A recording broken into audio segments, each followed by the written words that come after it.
Queridos, com muita alegria, quero saudá-los com a paz do Senhor. Amém. Quero ler o texto que está no meu coração, na primeira epístola do apóstolo Paulo aos Coríntios, capítulo 6, versículos 19 e 20. Ao texto muito conhecido, mas tratando-se de uma festividade estimulativa, eu quero tomar por base para ler. Eu vou ler o versículo 19 e a igreja o 20, capítulo 6 da primeira epístola aos Coríntios, que está escrito, versículo 19: ou não sabeis que o nosso corpo é o templo do Espírito Santo que habita em vós, proveniente de Deus, e que não sois de vós mesmos? Versículo 20, a igreja. Porque fostes comprados por um preço, glorificai, pois, a Deus, nosso povo, e o nosso Espírito, os quais pertencem a Deus. Amém. Queiram tornar os nossos assentos, aqueles que assim podem fazê-lo. Enquanto externo gratidão a Deus pelo rico privilégio de mais um ano poder estar aqui cooperando nas festividades e deste ano o jubileu de 75 anos de Brilhantes, e quero parabenizá-los por mais um ano estarem divulgando este evangelho. Quero agradecer-lhes na pessoa do pastor Romualdo Júnior, sua muito digna esposa missionária Esther, sua família, em nome deles, este honroso ministério, a igreja, que Deus os recompense. Quero dizer da minha alegria de rever o meu amigo pastor Nathaniel, da Praça Seca. Muito bom revê-lo, amigo, há tempos que não o via. E como também pastor Santos Rodrigues, e em nome deles, externo a minha reverência a todos os demais obreiros, irmãos e respectivas regiões adjacentes. Queridos, também a alegria de rever o cantor Jair, sua muito digna esposa, Luciene, como também agradecer a receptividade da irmã diaconisa Luciana e do Rodrigo, que representando a vós, desde a minha chegada no aeroporto, da minha condição, eles me receberam de uma forma que eu não mereço, com um carinho, uma amabilidade que só Deus pode recompensá-los. Muito obrigado. Queridos, tomando por base esse texto, eu quero trazer uma mensagem estimulativa justamente para nós que compomos uma igreja chamada de gentios. Quando nós analisamos o texto em apreço, os irmãos observam que Paulo está falando de um poder de posse, de compra e venda. Quando nós discutamos o contexto, o evangelho nesta região chegou por volta dos anos 51 depois de Cristo, por ocasião da segunda viagem missionária do apóstolo Paulo, quando ele recebeu a ordem de passa a Macedônia e nos ajuda. Quando Paulo chega nesta região, era o período do Império Romano, conhecido como um período greco-romano. Porque esta região, sobretudo na Macedônia, na Grécia, era dominada pelo Império Romano. E nesta região, obviamente, havia aproximadamente cidades mais importantes. A cidade de Filipe, que foi conhecida, que foi a primeira que o evangelho chegou. A segunda era Tessalônica, por ser uma cidade portuária. A terceira, Bereia. A quarta, Atenas, pelo contexto filosófico. E a quinta, Corinto, pelo poder político e econômico. Observe que Paulo passa por todas estas cidades divulgando este evangelho. Mas quando ele chega na cidade de Corinto, ele vai pregar para os judeus, mas os judeus recusam e o deixa triste e amedrontado. Então ele quer parar de falar o evangelho a este povo. Aí Deus, no capítulo 9, versículo 18, versículo 9 de Atos, diz: não temas, fale e não se cale, que eu tenho muita gente nesta cidade. Então o interessante é que agora Paulo vai se direcionar aos gentios, pessoas de um calibre muito baixo, tendo em vista que a história mostra que Paulo vai evangelizar os escravos, até porque nesta época a história diz que toda a população romana, 30% dela era escrava. Isso implicava dizer que em cada 100 romanos, cantor Janine, a 30 eram escravos. E dentro da capital do império, que era Roma, ou seja, 50% dos habitantes de Roma era composto de escravidão. Então, o poder e o contexto do escravo era muito comum. Para os irmãos ter uma pálida ideia, veja que Paulo está usando o contexto da escravidão para mostrar aos gentios o que foi feito por eles concernente ao evangelho. Só para os irmãos ter uma pálida ideia, o valor de um escravo, segundo o contexto da época, quando alguém nesta época ia dar um valor do escravo, tinha algumas características. Primeiro, se fosse um escravo bruto, um escravo que fosse arrancado, ele valia cerca de 500 denários. Se fosse um jovem com alguma habilidade, ele custava de 1.000 a 2.000 denários. Se ele já soubesse ler e tivesse uma formação, chegava a 10.000 denários. Para termos uma pálida ideia, um denário era um dia de trabalho de um trabalhador. Se um escravo valia 500 denários, ele valia 500 dias de trabalho simples comum de um trabalhador.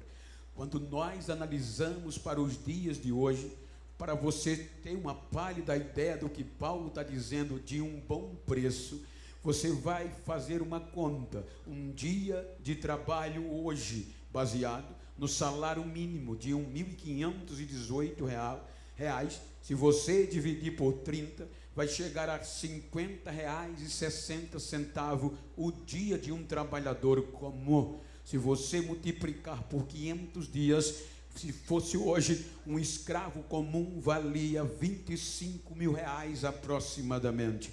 O mais formado chegava a quase R$ 500.000. Observem que no contexto da moeda atual não era barato, por isso que você vai entender o preço que Paulo está falando para divertir uma igreja que foi composta de escravos. Vou mostrar aos irmãos que eram os escravos que, quando os judeus não quiseram aceitar e Deus disse que ia confundir, ele vai salvar os escravos e se tornam a maior igreja pentecostal do Novo Testamento. Quero pedir, se puder projetar, quando 3 anos depois esta igreja perdeu o foco e deu prioridade à filosofia. Por quê? Porque nesta época, antes do evangelho, a filosofia era o que prevalecia, baseada no ensino de Zenão e de Epícuros, que foram os teólogos ou filósofos de 300 anos atrás, antes de Cristo. Então, eles diziam que a arte de viver, você tinha que saber viver com integridade, com sabedoria, tudo que pudesse. Se você tem esse copo, a sua felicidade tem que ser depositada aqui, que é palpável, é visível, porque depois da morte não tem vida. Acabou. Então, quando este evangelho chega nesta região Macedônia, a filosofia era o que dominava. Para você ouvir um filósofo, pagava muito caro, porque tinha escola, tinha discípulos e era o que chamava atenção. Porém, quando Paulo chega pregando o evangelho, é evangelho de vida após a morte, de ressurreição, baseada na ressurreição de Cristo Jesus. Por isso que Paulo vai dizer, 3 anos depois que a filosofia entrou na igreja, o homem começou a ser aplaudido e o Espírito Santo saiu, uma igreja que tinha os 9 dons, todos os cultos manifestos. Agora Paulo vai reclamar dizendo a eles, escutem, os gregos dizem que o evangelho de Cristo é loucura, porque até hoje, se você pôr na mente, é loucura, a vida após a morte. Então os ensinos filosóficos diziam, Paulo é doido, é louco, não existe vida após a morte. Como é que prega um homem que foi insurgente, foi cruel, morreu vergonhosamente, ressuscitou o 3º dia, não entra na razão, é loucura. Aí Paulo vai dizer a eles no capítulo 1, irmãos, o evangelho de Cristo é loucura para quem perece, mas para nós que estamos sendo salvos é o poder de Deus, pois eu prego Cristo crucificado, que é poder de Deus e salvação para todo o que crê. Ele diz, escuta, quando eu cheguei para pregar para vocês este evangelho, eu poderia pregar conhecimento filosófico, que eu tenho capacidade para isso, mas eu preferi pregar o evangelho de poder, o evangelho vivo de Cristo ressuscitado.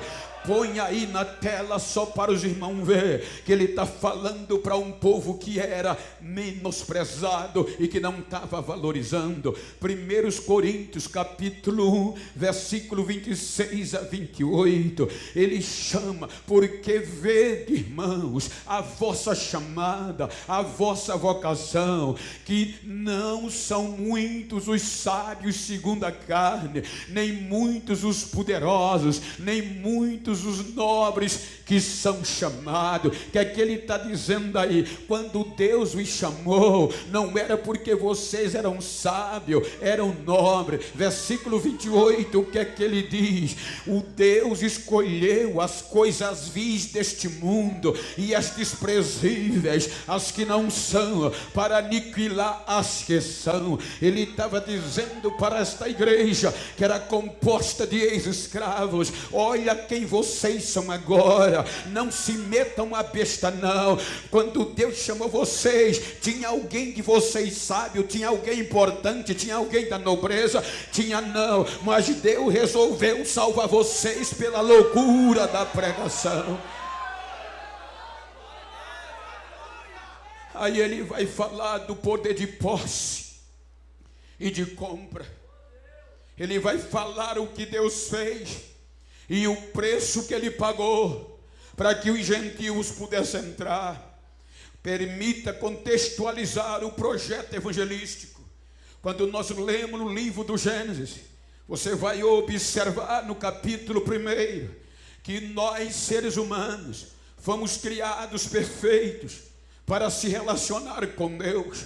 A única criação de Deus perfeita para viver eternamente em adoração, dizendo que ele é digno. Isto era para ser uma prática cotidiana. Mas o capítulo 3 do Gênesis, o pecado entra. Quando o pecado entra, afasta este ser de Deus. A Bíblia diz que o pecado cria uma separação entre Deus e o homem. E a Bíblia diz que o homem é expulso da presença de Deus. Não há mais relacionamento. Capítulo 6 do Gênesis, a degradação do ser humano é generalizada. Então Deus resolve desistir do ser humano, mas pela graça, pelo amor, ele preserva 8 almas. Vejam que no contexto natural, se eu te ofendi, companheiro, o dever de pedir perdão é meu que te ofendi.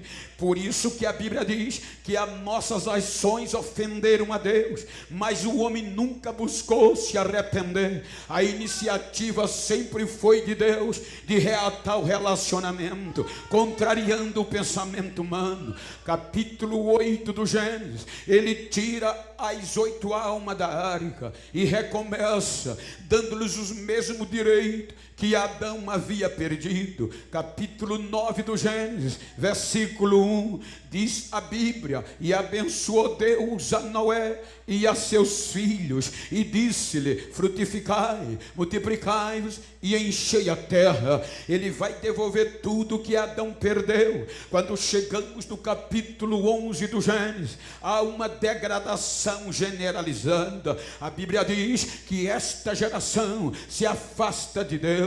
É quando se ensoberbece e desobedece a Deus. Então Deus desce e os confunde e os espalha sobre a face da terra, confusos, sem relacionamento. Ou seja, desde o capítulo 3 do Gênesis, Adão, por meio do seu erro, nos tornou escravos do pecado. Fomos vendidos de porteira fechada a um proprietário chamado inferno. Agora já não vamos mais nos libertar, porque somos escravos deste pecado. Havia um preço a ser pago para esta restauração. Capítulo 11, o pecado é quem manda e domina e escraviza o ser humano. Então, 3 famílias que dão origem: semitas, jafetitas e canitas, jafetitas e semitas. Então os semitas vão para a região da Mesopotâmia. Mesopotâmia se torna uma terra idólatra. A Mesopotâmia se torna politeísta. Como o homem foi criado para se relacionar em adoração, está intrínseco nele adorar, então ele vai buscar adorar alguma coisa. Por isso que eu ouvi quando Jair falou que muitos se ensoberbecem. Nós estamos aqui dizendo que estamos adorando ao Deus do céu, mas não muito longe tem um grupo de pessoas adorando outras coisas, porque o ser humano sempre vai procurar algo para adorar, que ele foi criado para isso. Então agora a região da Mesopotâmia se torna o centro mundial da idolatria. Observe, sem relacionamento com Deus, do capítulo 11 ao 12, há uma sucessão de tempos. Então o que é que acontece? Deus não é adorado, não há relacionamento, então vão se desenvolver na idolatria. Obviamente, geograficamente, lugar de adorar o sol, a lua, o gesso, a pedra, a madeira. Tanto era que a Bíblia e a história nos dão a razão de que o comércio mais rentável queria ficar rico, abrisse uma loja de idolatria. Então a família de Abraão era da idolatria desde o antepassado. E se hoje acontece, imagina na época. Por exemplo, ontem eu almocei com meu filho, é caminhoneiro, estava em São Paulo, e ele disse: pai, estou no Rio indo para São Paulo, vamos nos encontrar, almoçamos junto. Ele estudou, mas não quis seguir, porque quando ele tinha 8 a 12 anos, eu era motorista, sentava ele aqui e ele se apaixonou pela profissão do pai. Então hoje é caminhoneiro.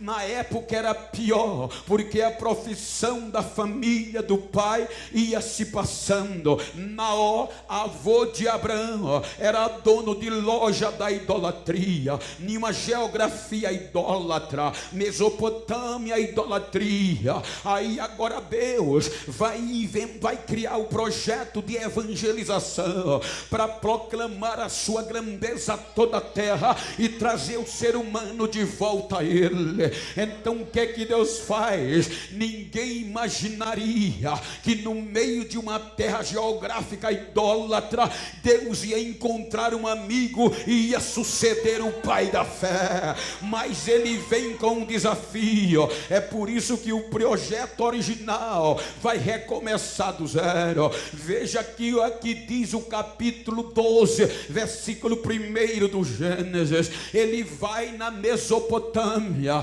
E a primeira coisa que ele diz: vou recomeçar o projeto de resgate do zero. Primeiro, sai da tua terra. Ou seja, eu não quero você na terra idólatra. Você vai ser um adorador. Você vai levar a minha mensagem à terra como um todo. Primeiro, a terra é idólatra. Segundo, olha o que diz: sai da terra da tua parentela. Se eu deixar aí, você vai seguir a profissão dos seus primos, dos seus tios, dos seus irmãos. Cai fora, vai ter que sair. Ou seja, e se eu deixar você aí, a profissão do pai, você não vai se libertar. Então sai da tua terra, da tua parentela e da casa do teu pai e vai para uma terra que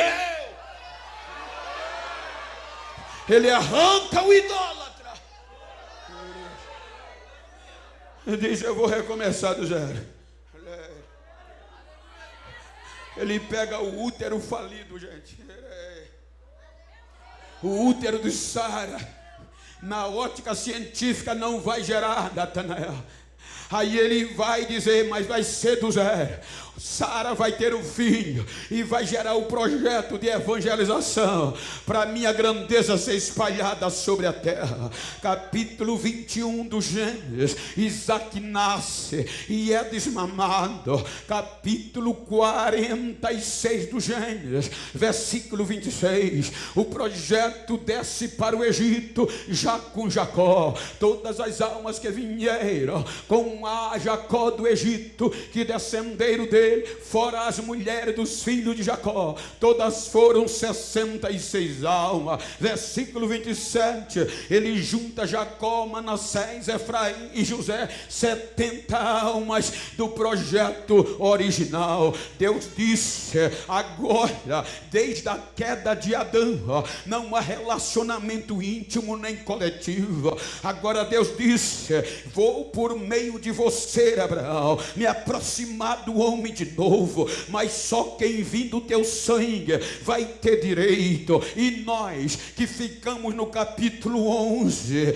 gentios, sem ser semitas, nações, escravos, sem direito a Deus, sem acesso a Deus. Para os irmãos ter uma ideia do que eu estou dizendo, por isso que Paulo chama os gentios forasteiros, estrangeiros e escravos. Para você ter uma ideia, eu viajo cerca de 3 vezes ao mês para fora do país, cruzando fronteiras, e uma das fronteiras mais exigentes é a americana. Você começa a ser rastreado desde que tira a passagem. Quando chega na migração, enfrenta filas muitas vezes, e quando chega não é garantia de entrar. Você é de fora, estrangeiro, não tem direito de filho. O que é que vem buscar no meu país? Vou pregar, está aqui o convite. Lê, relê. Tem dinheiro? Tenho. Quanto? Tanto. Tem comida? Tem não. Quantos dias? Vai ficar. E ele faz uma sabatina e uma triagem, e às vezes ainda te leva para entrevistar particularmente, porque depois que diz 6 meses, se passar de 6 meses é criminoso. Você é de fora, não tem direito às benécias dos filhos. Mas quando eu volto para o Brasil, eu nem me preocupo com imigração. Quando eu desço do avião que vou para a imigração, nem olho de lado, já tem uma entrada preferida: filhos brasileiros. Quando eu entrego o passaporte, não tem pergunta, o agente ri e diz: bem-vindo de volta ao seu lar, porque sou filho, eu tenho um direito. Escravo não tem honra, não tem direito. Quarta-feira, querendo Deus, eu estou em casa e já vou buscar os meus netos, meus filhos. Eles entram na minha casa, entram no meu quarto, abre o frigobar, desforra a cama, pula na minha cocunda. Ele tem acesso à intimidade do avô, porque é pai, é filho, e o vovô só fica rindo. O o escravo nem na sala entra. Era o que Deus vai fazer com os judeus. Eu vou gerar filhos e só vocês vão ter direito à minha intimidade.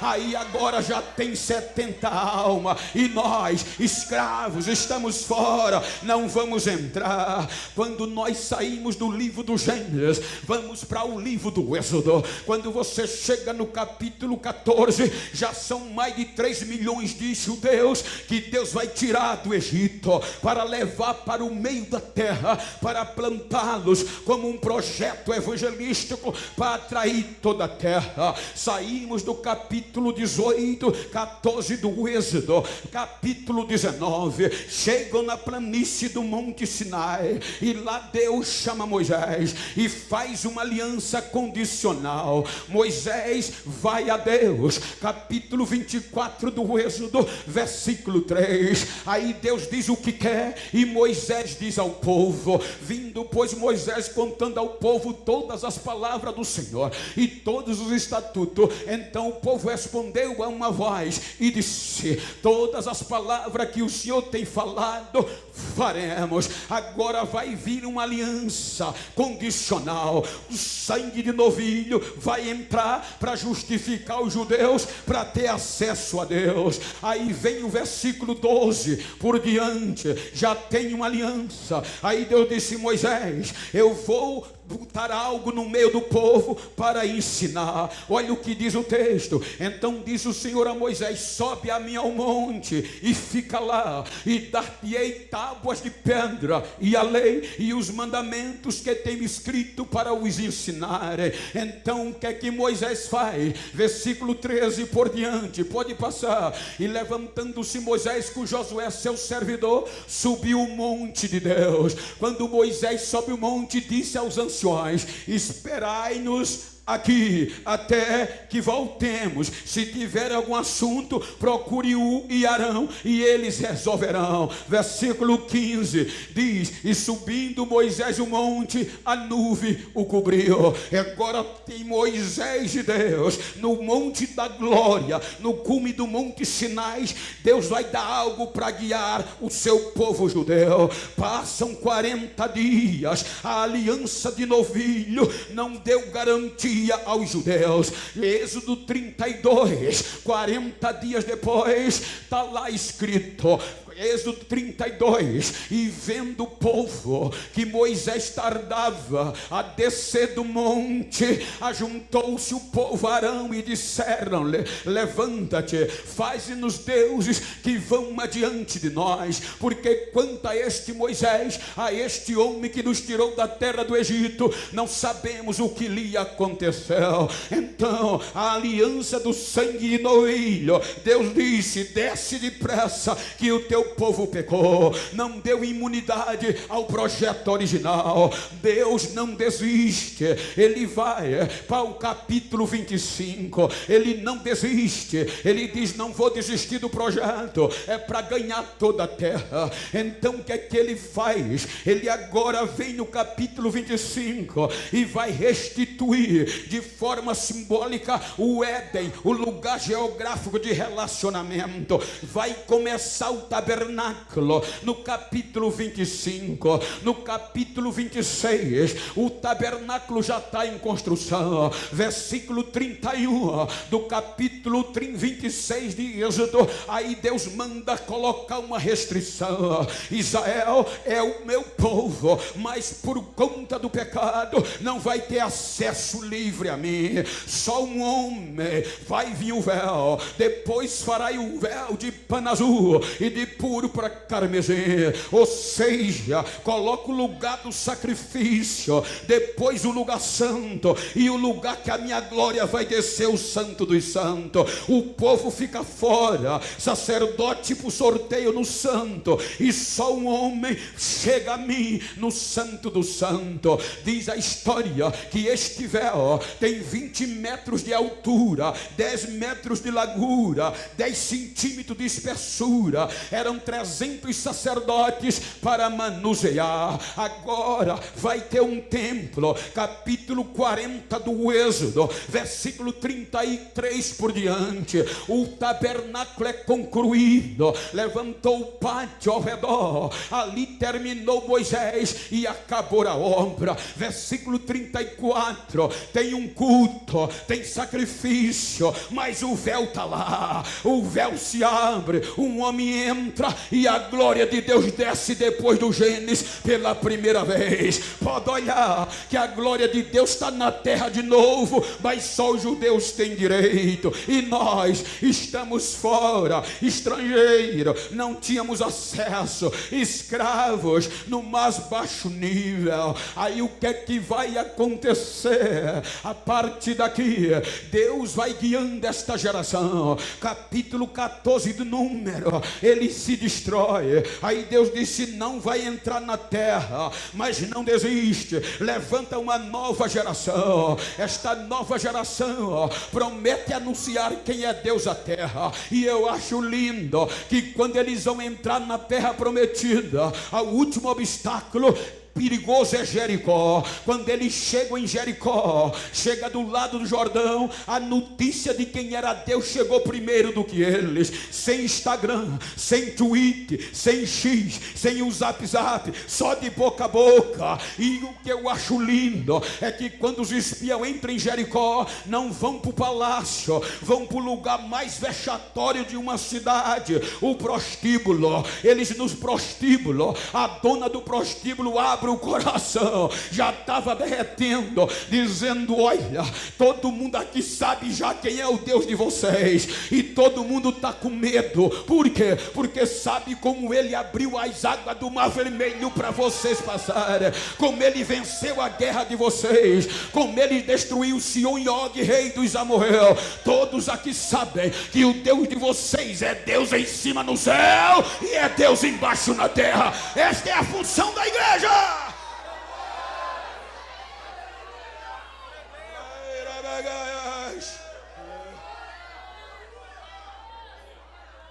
Entram na terra, mas o capítulo 2 de Juízes vem uma nova geração que perde o senso pela facilidade e perde o foco e se mistura com os cananeus. Aí Deus rejeita ela e leva ela à vergonha. Capítulo 4 de 1 Samuel, versículo 22. A vergonha vem, a arca é tomada e eles passam vergonha. E o louvor agora vai ser extinto. Passam 20 anos, a arca esquecida. Aí Deus não desiste do projeto original, levanta a geração de Davi. Aí Davi se compromete de anunciar as grandezas e também a sua geração. O Salmo 145, verso 4, ele se compromete dizendo: Senhor, põe aí, anunciarei uma geração, louvará as tuas obras a outra geração e anunciará as tuas proezas. Ele estava dizendo: eu vou contar para os meus filhos quem é o Senhor e como o Senhor é grande. Os meus filhos vão falar para os filhos dele como o Senhor é e como o Senhor é grande na terra. Então ele se compromete. Mas vem Salomão, e Salomão vai provocar Deus. Ele vai fazer Deus morar na terra. Ele vai agora, o Éden destruído era fixo e o tabernáculo é móvel. Davi dizia: Senhor, deixa eu construir um templo. Deus disse: não, você é sanguinário, mas a tua geração vai. Aí agora Deus vai abrir o coração para Israel. E vai Salomão, segundo as Crônicas capítulo 3, ele constrói o templo do Senhor no Monte Moriá. Quando ele inaugura, vem Crônica 14 versículo 7, capítulo 7, versículo 13.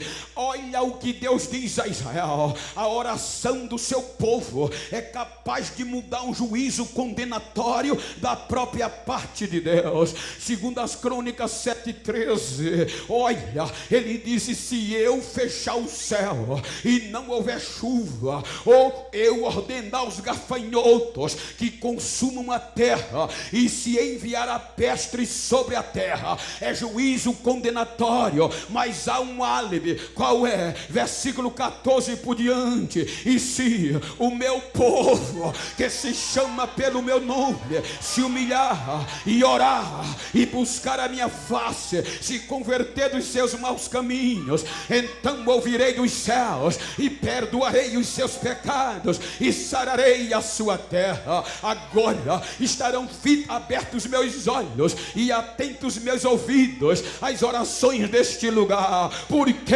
agora escolhi e santifiquei esta casa para que o meu nome esteja nela perpetualmente, e nela estarão fitos meus olhos todos os dias. Agora Deus está morando no meio dos judeus, definitivamente.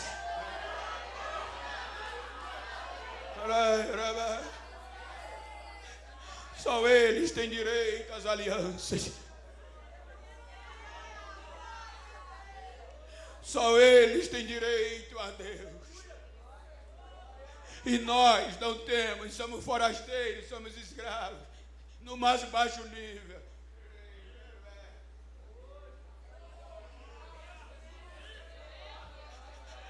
Mas eles erram de novo. Por isso que Jeremias 52, versículo 13, os caldeus entram em Jerusalém, a sede do evangelismo, destrói a cidade, Jair, e destrói a casa de Deus. E queimou a casa do Senhor e a base missionária. Agora, em vez de Deus ser glorificado, a vergonha vem.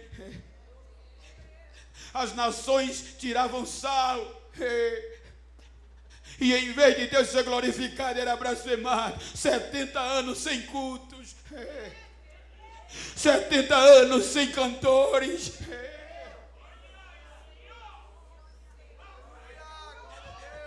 Mas havia um pregador no meio do lixo, de meio do destroço, dizendo: ainda há esperança, ainda vai ter culto aqui de novo.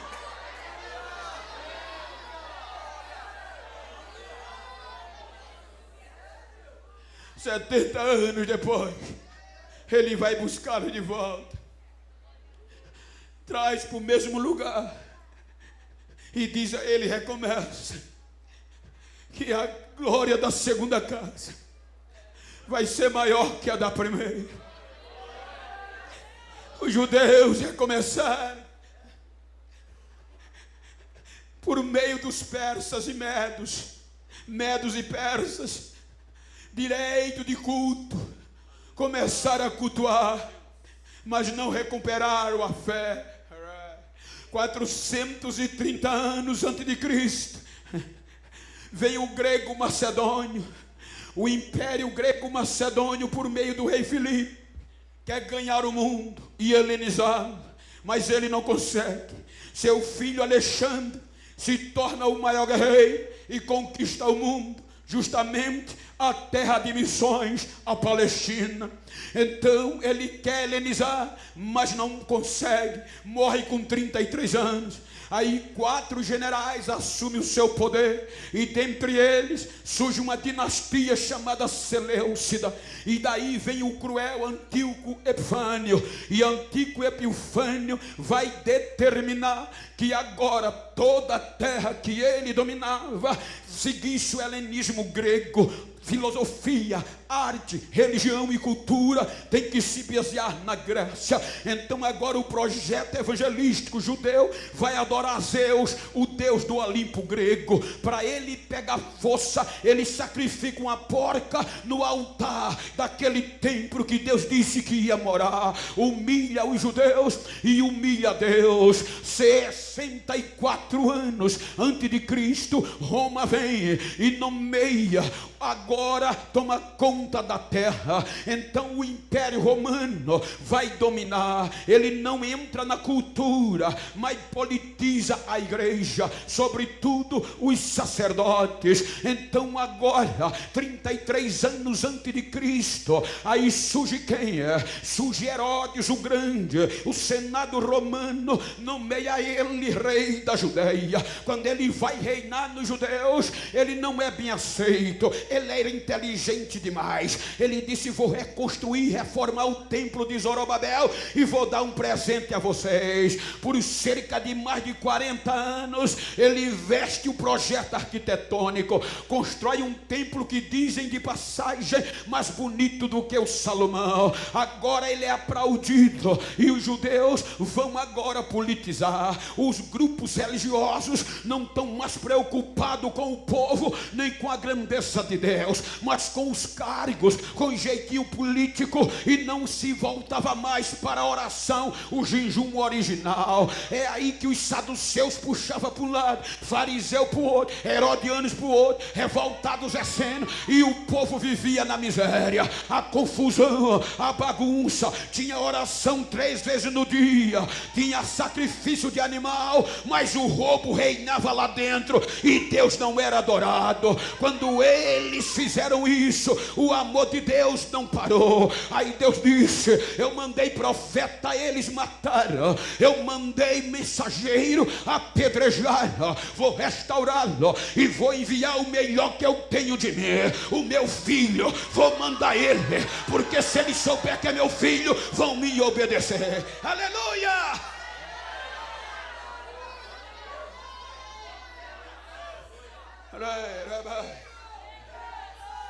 Aí Jesus vem.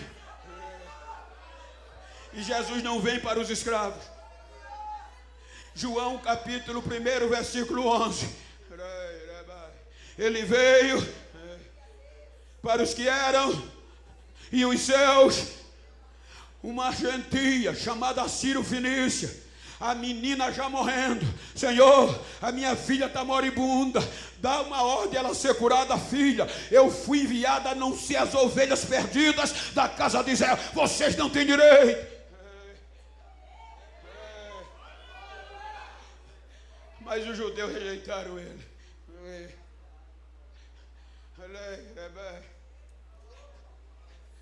Mas o projeto precisava continuar.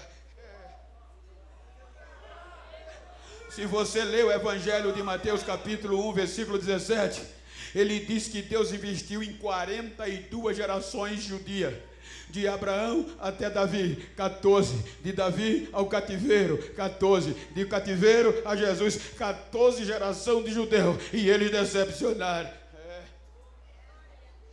Quando eles rejeitaram a justiça de Deus em Cristo Jesus, aí Deus olha para os escravos.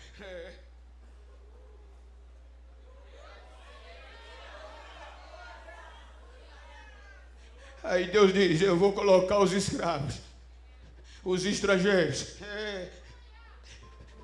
É por isso que quando você vê Paulo escrevendo aos Romanos, capítulo 11, versículo 25, quando os judeus rejeitaram, que é que ele diz: irmãos, não quero que vocês ignorem este segredo, para que não presumais de vós mesmos.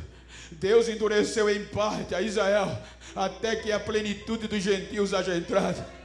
Deus endureceu o coração dos judeus para colocar os escravos no lugar deles.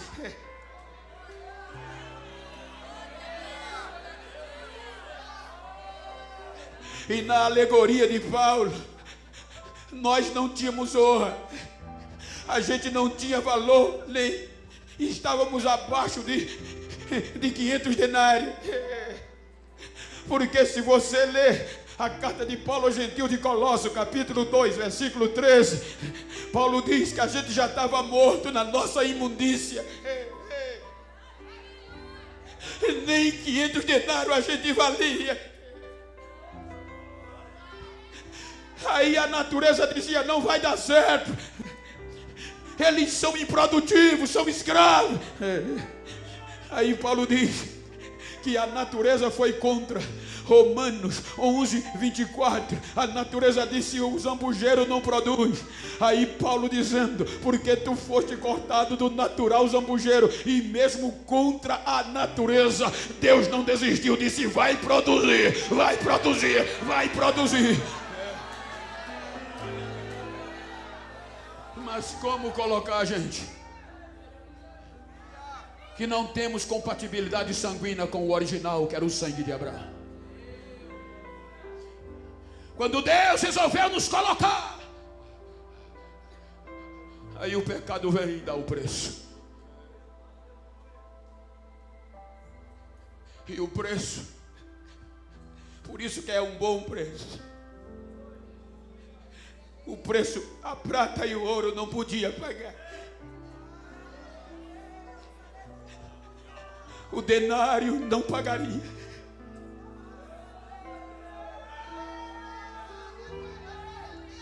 E nós não prestávamos.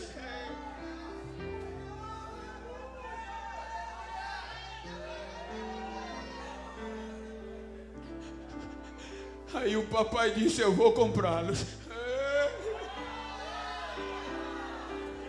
O pecado e o inferno determinam o preço. Tem que ser um sangue puro que nos vence. Aí ele disse: isso não é problema. Por isso que Paulo escreve aos Romanos, capítulo 8, gentios, versículo 31 e 32. O que é que ele diz? A gente fala muito isso, mas o sentido é esse. Que diremos, pois? Que diremos, pois? Se Deus é por nós, aquele que nem mesmo a seu próprio filho poupou, antes o entregou por todos nós. Ele está falando para os escravos, para gentios. Aí agora, para a gente entrar, para a gente ser adotado, para a gente entrar, tinha que fazer parte da família de Deus por meio de Abraão. E para a gente entrar, tinha que ter um preço pago por nós, para a dívida ser paga. Aí ele entrega seu filho ao martírio, à cruz. Aí vem a cruz. A cruz no alto é símbolo de liberdade. Alforria. No alto da cruz.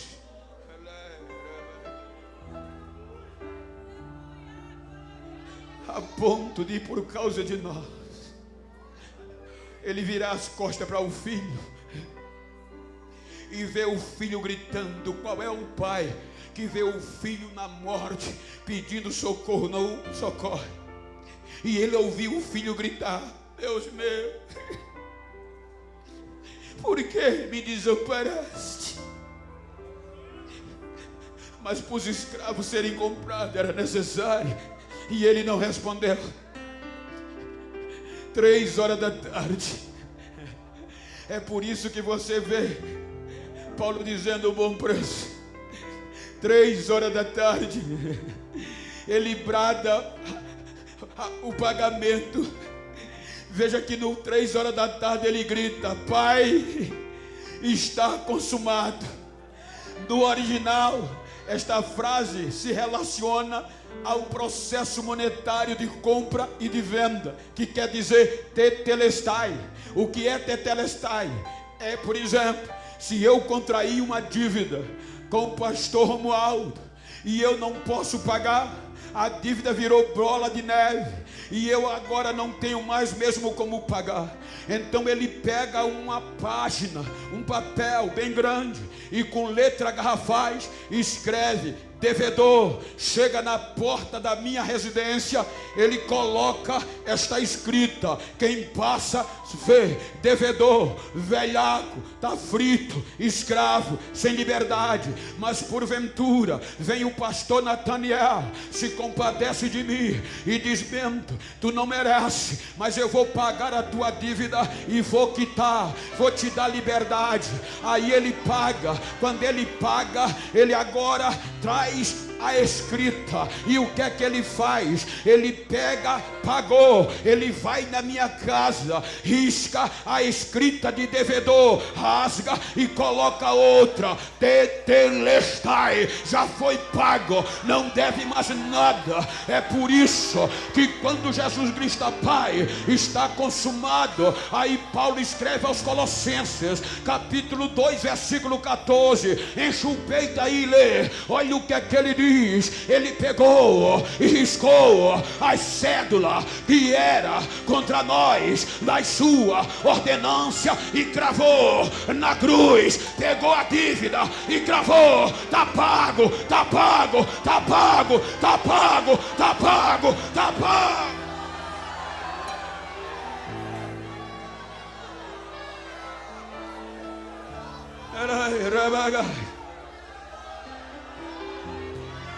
Você está entendendo agora? Porque ele respondeu a Pedro: o inferno prevaleceu até aqui, Pedro, mas as portas do inferno não vão prevalecer contra a minha igreja. E veja que portas não é instrumento de ataque, é de defesa. Portas está no plural: norte, leste, sul, oeste. A minha igreja vem aí, e o inferno vai ter que recuar, não vai resistir. Ressuscita.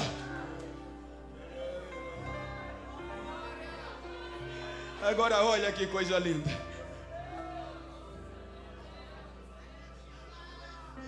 Pode olhar, desde o Gênesis 3, Adão perdeu o Espírito Santo, ficou nu. Desde o capítulo 12 do Gênesis até aqui, o Espírito já não tem liberdade. Ele vem seletivo, temporário e sobre. O que é sobre? Sobre. Se está sobre, não enche. Para encher tem que entrar. Pode olhar, sobre. Aí agora ele ressuscita.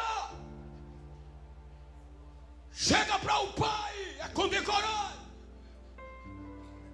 E diz: Pai, eu prometi à minha igreja que o Senhor ia revestir com o seu poder. A palavra revestir é composta de um prefixo re, quer voltar. Re só se veste, só se reveste quem um dia foi vestido e ficou nu. Ele está dizendo: o que Adão perdeu, o Senhor vai dar a ela. Eu prometi.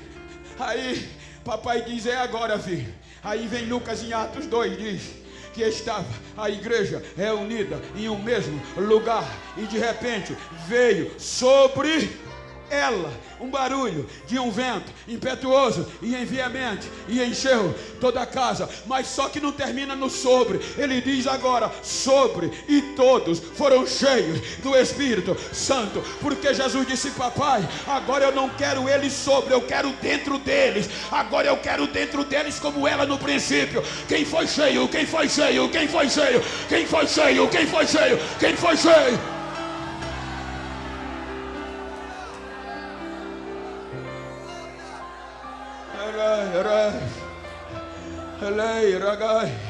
Aí depois disso, olha o que Paulo escreve aos gentios de Efésios, capítulo 2, versículo de 11 a 13. Porque eles perderam o fulgor, não estava mais valorizando o que tinha, foram envolvidos pelo costume da cidade, da modernidade. Aí Paulo faz a lembrança, leiam comigo: portanto, lembrai-vos de que vós, no outro tempo, eram gentios na carne, chamados imundos pelos judeus, que se chamavam puros pela circuncisão, feito pela mão dos homens. Versículo 12: nós, naquele tempo, estávamos sem Cristo, separados da comunidade de Israel e estranhos aos concertos da promessa, não tendo esperança e sem Deus no mundo. Mas agora mas agora, em Cristo Jesus, vós que antes estava longe, já pelo sangue de Cristo chegaste perto. Versículo 19, assim, versículo 19, enche o peito aí, ai, assim que já não sois estrangeiro nem forasteiro, mas sois cidadãos do céu, dos santos, da família de Deus. Olha para quem está ao teu lado e diga: não sou mais escravo, não sou mais estrangeiro, agora eu tenho um passaporte do céu, agora eu sou cidadão, agora eu moro dentro, agora eu posso entrar.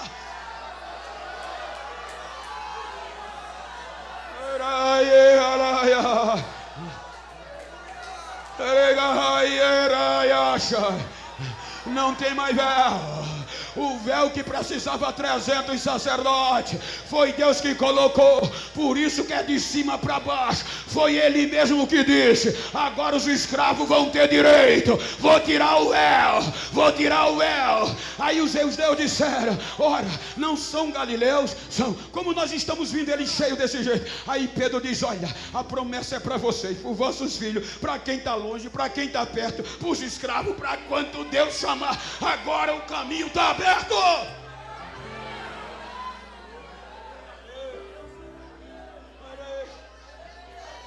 Peraí, olha para quem está ao teu lado e diga: você entendeu?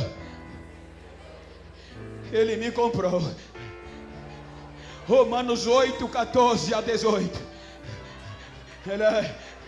Olha, além de ter absolvição, olha o que é que ele faz. Porque todos, vamos lá, enche o peito. Porque todos que são guiados pelo Espírito de Deus, esses são filhos de Deus. Porque não recebeste o espírito de escravidão. Segura aí, segura aí. O escravo não tem honra. Lembra que eu disse que o escravo não tem intimidade do pai, é medroso. Aí ele disse: vocês não receberam o espírito de escravidão para outras vezes estar em temor, mas recebeste o espírito de adoção de filho, pelo que clamamos: meu papai, meu paizinho, meu pai. Ai, ai, ai. O mesmo espírito testifica com o nosso espírito que somos filhos de Deus. Olha, e se nós somos filhos, somos também herdeiros, herdeiro de Deus e co-herdeiro de Cristo. Se é certo que com Ele padecemos, para que também com Ele sejamos glorificados. Porque para mim tenho por certo que as aflições deste tempo presente não hão de se comparar com a glória que em nós há de ser revelada. Quem está esperando? Quem está esperando? Quem está esperando? Quem está esperando?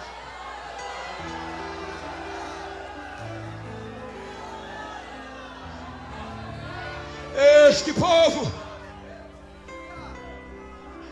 invadiu Jerusalém, invadiu Samaria, invadiu a Judéia, invadiu a Ásia, invadiu a África, invadiu a Europa, Macedônia, invadiu a América do Norte, invadiu a América do Sul, chegou no Norte, chegou no Sudeste, chegou no Rio e parou aqui no Galeão. Há 75 anos atrás, os escravos estão dando glória e dizendo: Ele é digno, Ele é digno, Ele é digno, Ele é digno.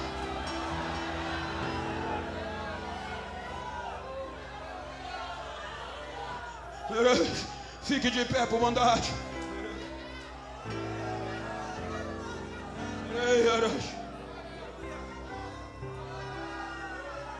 Olha o que Paulo estava dizendo que serve para nós. Nós somos pentecostais, mas já tem Assembleia de Deus que nem parece ser mais. Já tem igreja que diz: Bento, não fala línguas estranhas, prega sem levantar as mãos. Mas eu louvo a Deus que no dia 15 de novembro de 2025 eu estou na Assembleia de Deus Pentecostal do Galeão. E aqui tem crente pentecostal ainda, não tem? Cheio do Espírito Santo, cheio, cheio, cheio, cheio.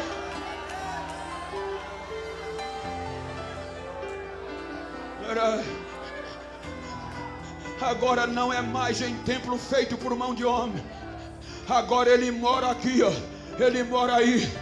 Então olha para esse crente que está do teu lado. Se for íntimo, diz a ele: se eu sozinho, cheio desse Espírito, habitando em mim, morando dentro de mim, eu já faço um estrago no inferno.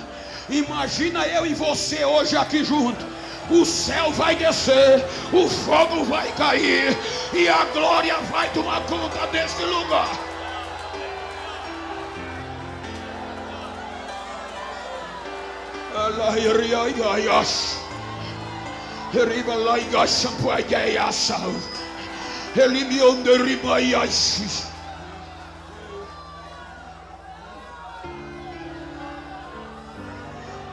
Se você puder, prega comigo. Vira para esse crente que está perto de você, se for íntimo ou do mesmo sexo, vira para ele aí. Olha no olho dele, no olho dela. Não olha para mim, não diga para ele: ô ex-escravo, agora filho, quero nem saber como chegou nos 75 anos, quero saber como vai sair. Diz a ele: vou sair pegando fogo. Me faz um favor.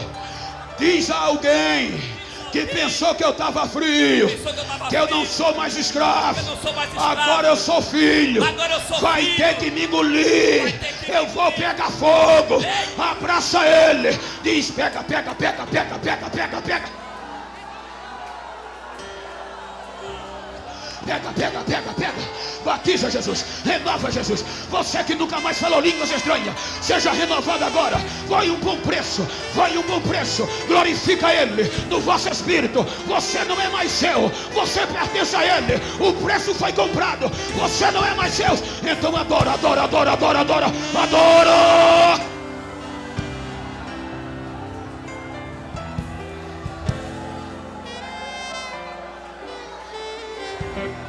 Eu não sou mais escravo do medo. Eu sou filho de Deus. Eu não sou mais escravo do medo. Eu sou filho de Deus. Quem é filho? Vai, adora.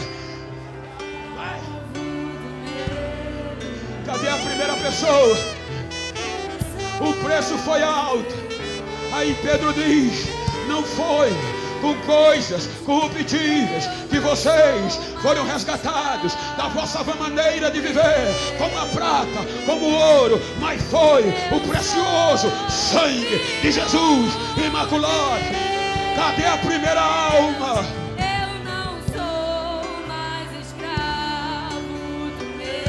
Cadê a primeira vida que quer voltar? Cadê a primeira vida para aceitar Jesus? Onde você está? Eu não sou mais escravo. Quem é livre? Quem é livre? Quem é livre? Eu sou filho. Abre o peito e adora. Vai, ele abriu o mar. Abriu o mar para eu passar. Seu grande amor me alcançou. Ainda estou e agora posso cantar. Eu sou filho de Deus. Quem é filho adora. Quem é filho adora. Adora, adora, adora.